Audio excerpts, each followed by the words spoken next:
Méditation du 17 mars. Généalogie. L'homme connut Ève, sa femme. Elle devint enceinte et accoucha de Caïn. Genèse 4, verset 1. Pourquoi tant de généalogies dans la Bible? Elles sont ennuyeuses à lire et ne nous apportent pas grand-chose. Pourrais-tu dire? Eh bien, ce n'est pas exact. Jouer aux échecs ou faire un sudoku peut paraître très ennuyeux, mais j'affirme qu'on peut tout leur reprocher sauf cela. Nous pouvons penser que les généalogies ne nous apportent pas grand-chose. Peut-être parce qu'elles nous rappellent les listes des recensements, mais elles nous fournissent quelque chose de plus, des valeurs et des souvenirs. D'abord, elles confirment le fait que ce sont les documents historiques. Cela veut dire que ce que nous lisons n'est pas un mythe et ce n'est pas une question sans importance parce qu'elles apportent de la véracité à la Bible. Ensuite, elles ont une fonction étiologique. Cela veut dire qu'elles nous parlent des origines des peuples. Avoir des racines implique une appartenance, des liens. Imaginez le peuple hébreu qui écoutait les généalogies dans le désert. Un peuple d'esclaves qui ne savait pas qui il était. Savoir d'où il venait lui apportait sécurité et certitude.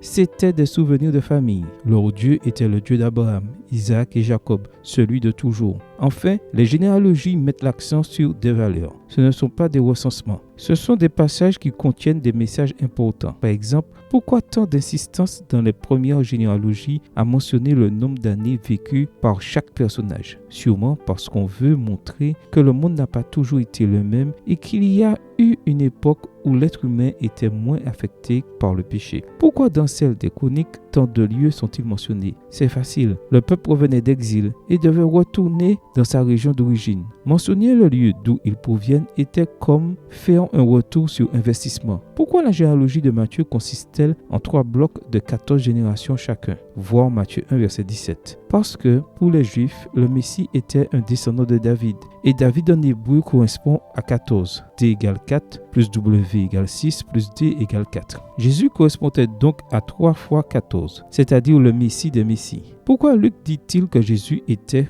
comme on le pensait?